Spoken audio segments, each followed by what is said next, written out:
I got a text from my doctor's office this week. It's that time of year, time to schedule a flu shot. It arrived the same time as a reminder to get my annual mammogram. Hi, I'm Lori Johns. Staying healthy for all of us comes down to prevention. Keep up on annual physicals, get those 10,000 steps in a day, do weight training 3 times a week. You know the drill. Health takes work, and not just for people. The men and women who raise pigs work hard to make sure their animals are healthy from birth until market time. Consumers who feed this protein to their families expect nothing less. So, much like when you take your dog or cat to the vet for regular exams to keep them healthy, Iowa pig farmers work with their veterinarians to keep their animals healthy. It takes a village to manage it all because a farm's sustainability depends on teamwork. On this 23rd episode of ChopTalk, we take a tour of that village to see how it all works. We begin with Dr. Meredith Petersen of the Swine Medicine Education Center at Iowa State University. So I kind of do 3 different things at the Swine Medicine Education Center. As a center, we do research. Our primary mission is teaching. So we teach veterinary students, veterinarians, undergraduates, veterinary technician students, anything related to swine medicine. And then the third component is clinical practice. So we provide veterinary care for the Iowa State swine farms, as well as consulting. We serve as consultants for anyone with a swine question across the U.S. Well, and you even educate and work with folks from around the world, don't you? Because of the nature of swine medicine and how things work in this world. Yeah, we're really fortunate to be able to interact with people from not just the U.S., but like you mentioned, other countries as well. And so we provide a lot of educational content. Our primary mission is teaching. And so that's really what we're focused on. Excellent. And I know that there are some things, and consumers have a lot of information, a lot of questions, and it's hard to know what's real and what's not. And so you guys work on that, and you work with farmers as well. It all is passed down to Iowa pig farmers as far as what to watch out for, what to look for, and how to treat the animals. Tell us, what are some top of mind concerns that you guys are really following right now? Yeah, so kind of some of our big research efforts currently are, we have some research projects going on water quality. And so you bring up kind of a good point that we work with producers and we help producers figure out how to treat animals, but also what's really important is prevention of disease. And so one aspect of that we're looking into is water quality. And so things like water, air, feed are all really important in keeping the pigs healthy. So we don't have to necessarily treat disease, but we prevent it in the first place. And then our other big research area right now is telemedicine. And so that's what most of my work is focused on, kind of validating what we can and can't do with telemedicine. Excellent. And as for telemedicine, I know that we'd like to have a lot more veterinarians for large animals, for pigs. And there just seems to be a shortage. It takes a while, first of all, to become a veterinarian, much less at your level. So tell us the value of telemedicine. What can be diagnosed, and maybe what are some challenges for telemedicine out in rural Iowa? Yeah, so I think a key challenge is the connection piece. So we don't always have good cell service or a Wi-Fi connection in our barns. And so that's definitely a big hurdle. And right now, at least from the legislative perspective, we can't really practice veterinary medicine through telemedicine, especially if we don't have that veterinary client-patient relationship. So the relationship between the producer, the animals, and the veterinarian themselves. But what I've kind of dug into is some of the capabilities of the tech. And so first, we've trained students how to collect blood and oral fluids where they're on the farm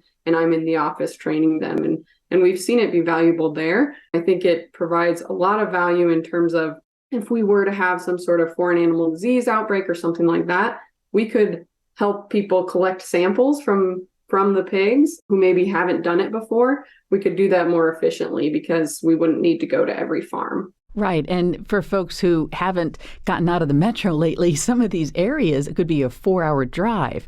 So, shutting it down as quick as possible is really what matters. And you think about the instant nature of FaceTime when people are talking to people, much less farmers are talking to veterinarians. So you're like, here's what to do.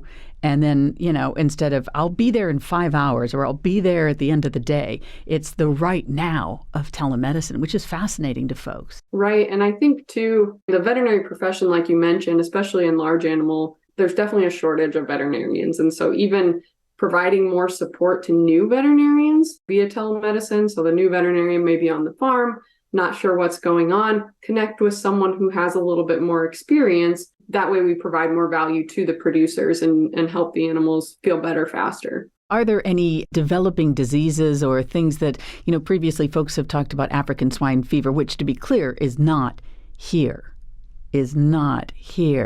But you guys are on top of it, and you would know instantly if it happened anywhere in the country. You're probably tracking it around the world. Right. It hopefully will help with our detection of things like that earlier if we were to get something like that. Oh, no doubt. And it should make consumers who enjoy pork feel really good to realize just how much work and care and teamwork is involved in keeping animals healthy and safe, not just now, but even in the future. Absolutely. And I think it's important to note, too, that pork producers, treating the animal is kind of our last resort in terms of keeping pigs healthy, right? So everything that pork producers do, from vaccination, cleaning and disinfection, good feed, air, and water quality, all of those things are really important in preventing disease. And so the majority of what we do is preventing health outbreaks from happening in the first place. We focus so much more on preventative care than we do on treatment. And so obviously we treat the animals if they need it. So if they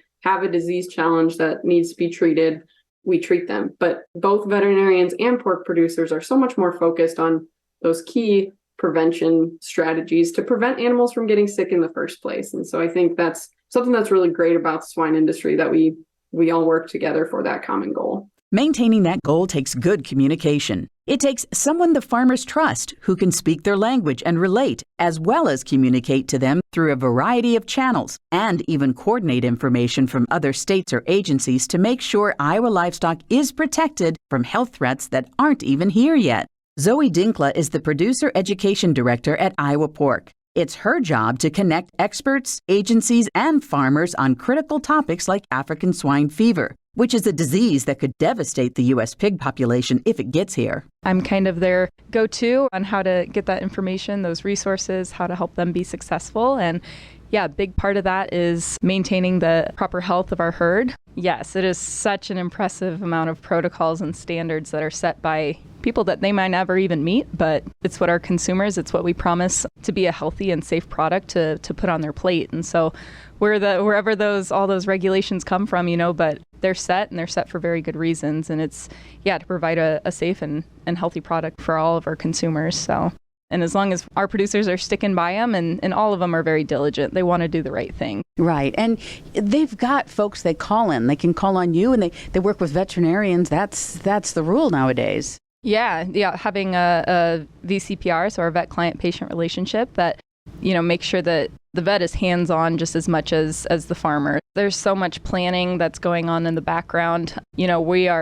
We're creating so many different plans of action. So, biosecurity is step number one. I mean, it may look different on every single site, but it all comes together as one whole. That biosecurity is protecting the health of your herd, and whether that's you have the facilities to be showering in and disinfecting everything that comes into your barn, or maybe you do have an older style barn that, the things that you can do at your farm to keep them healthy might just be changing boots, or might just be, making sure we're washing our hands every time and we're not carrying in diseases. So those are things that producers do every day, and it looks different for each one, and that's fine. It's just when we are threatened by African swine fever or any foreign animal disease, we have to be very diligent and make sure that everyone's on the same page. Well, and consumers need to know when they're going to the grocery store that pork is healthy, and that there wasn't anything going on at the farm with the pigs or any of the practices that put the food or the meat at risk. It's important that you keep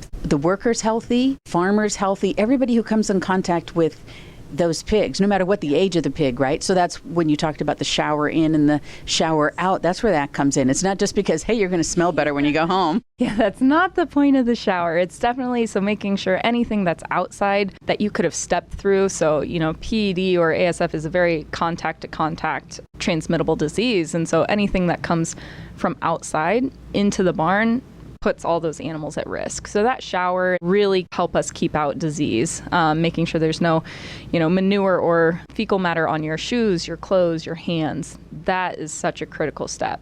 And then any equipment that you bring into barn, whether it's for maintenance, should be disinfected. And is African swine fever, is it anywhere in the U.S.? No, it's not in the U.S. The closest that we've had cases of is the Dominican Republic. And so it's just, again, making sure that they understand the risk and that all of our border is kind of protected in that sense. So, yeah. I'm sure you've got like this long list of things, of people to call and how to coordinate should anything happen, the first case, okay. And then how are the channels? Do you just call them up? What do you do? Yeah, and it all starts with the farmer being able to recognize any of those symptoms or the signs and being able to relay that message to whether it's their veterinarian or their production company, their staff, and just knowing that right channel for them. And then once it gets to Iowa Pork, we obviously have a chain of, whether we're working with Department of Ag or National Pork Board, any of our USDA, something like that. I mean, we've got a chain there that everyone will be heavily involved to the first call we get. But yeah, it's scary to think about. It doesn't feel like it could happen, but it definitely could. And we're doing everything we can to just keep ourselves safe. Having the information and communication channels to stay on top of health issues is crucial for Iowa pig farmers. Having the organizational skills and experience to read pigs before a health issue breaks is the foundation of farming sustainability. A farmer and a mom to 5 young children could teach a master class in organization skills. Her skills benefit both people and pigs. And I'm here now with a Washington County farmer I'm excited for you to meet. It's Sarah Stoutner. Sarah, welcome. How are you? I'm good today. How are you? I'm excellent. I'm glad to have you join us. Oh my gosh, I can't even imagine. You've got 5 young children as well as being a mom and being a pig farmer and raising pigs. How do you manage it all? Well, I think I manage it well, I guess enough. But yeah, no, very busy life. We love it. I have 5 little girls at home, like you mentioned. I currently work as a director at the mash offs in the finishing world. And as you said, we are hog farmers, pig farmers, however you want to put it, along with we raise cattle, we have cows, we have row crops. So my husband does a majority of that at home on that side, but I do play very deep on the hog side. Yes. Well, now let's tell people who might not be aware, when you say you're on the finisher side, what size of animal you're talking about and what part of their life cycle are you working on? Sure. No, good question. So we have a nursery as well as a finisher, so 2 different entities on 2 different properties. But as a nursery pig, they come in at a very young age off of their mother, and we grow them till they're about 50, 60 pounds. And then from there, they find another home. They go to what we call a finisher, and they finish their life cycle there. Okay. And the average size by the time they go to market, how much do they weigh? Anywhere from 250 to 300. And that happens pretty fast, doesn't it? Very quickly. Okay. Now, what are the size of the barns that you have in your Washington County farm? So our nursery is a 5,000 head unit, and the finisher is a 2,400 head. Okay.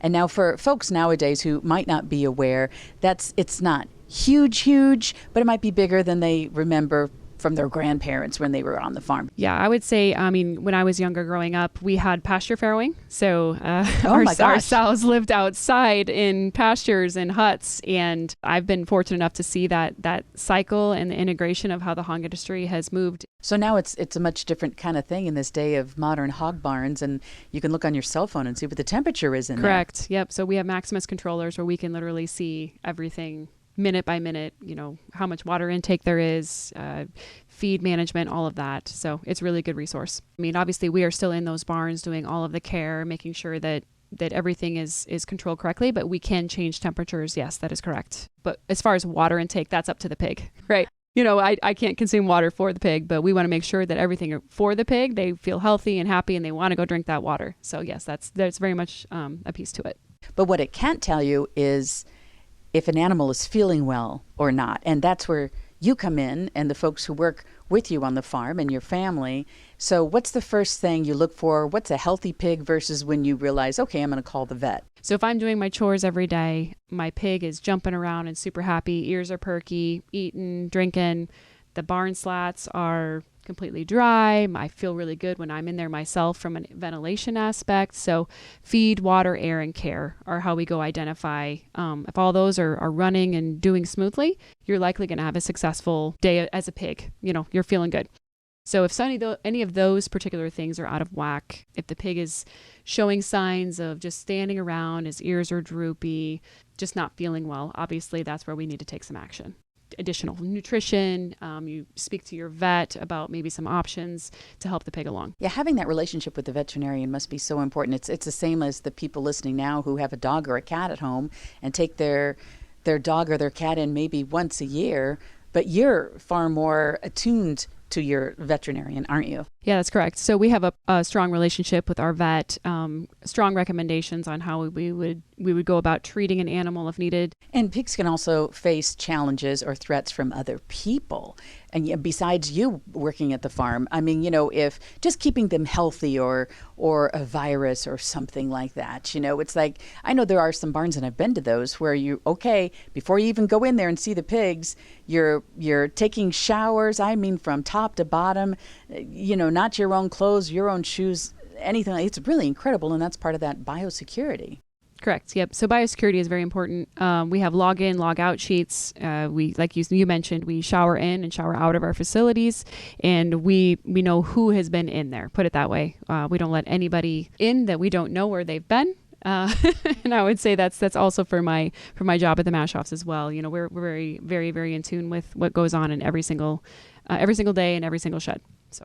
Well, tell me about your family as a mom with 5 girls. What are their ages? 10, 7, 6, and my twins are going to be 4 in 2 weeks. I mean, you look amazing and incredibly awake, folks. I got to tell you, I don't know how she does it. It's just amazing. And tell me, are they involved in this whole process too? How important is that? Yes, they are very much. They enjoy it. It's a lot more work for me, as you can imagine, showering in children in and out of hog barns and so on. But it's an incredible experience to teach how to care for animals, the passion that I have for animal agriculture. And then all the way from diagnostic work, I really enjoy the science part of what I do. So having the tools to understand, how are we going to make an animal better and diagnosing those problems. It's really a fun thing to teach my children.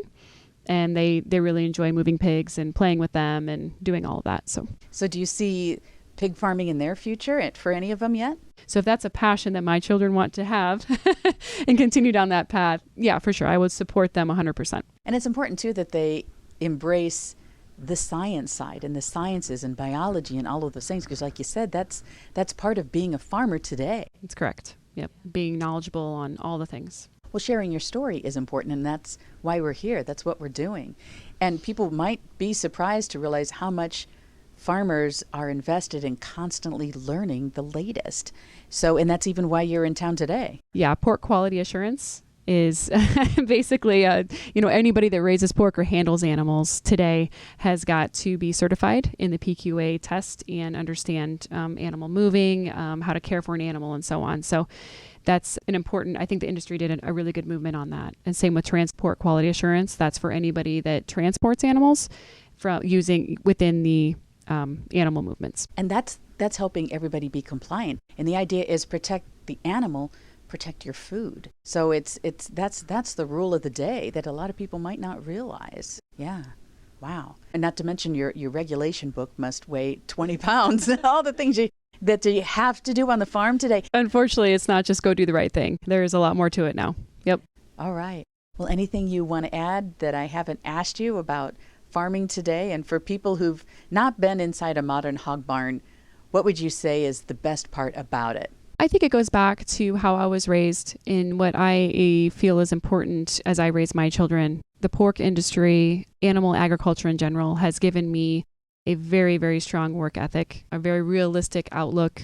And as you mentioned, if you haven't been a part of that or would like to be a part of that, reach out to your local extension or Iowa Pork. As you know, I'm sitting here today with them, but it's been an absolute blessing for me to be in animal agriculture and then specifically pork. It's given my family and my outlook on life a lot of great things. Thank you so much for what you do and for sharing your story here today, and that makes it real for so many people. Whether they're committing to biosecurity to prevent disease, planting trees or pollinator plants to improve water quality, or stocking local food pantries, Iowa pig farmers today are about more than producing safe, delicious, and nutritious food for your family table. I'm Lori Johns. Hear all about it on ChopTalk. It's about a lot more than bacon.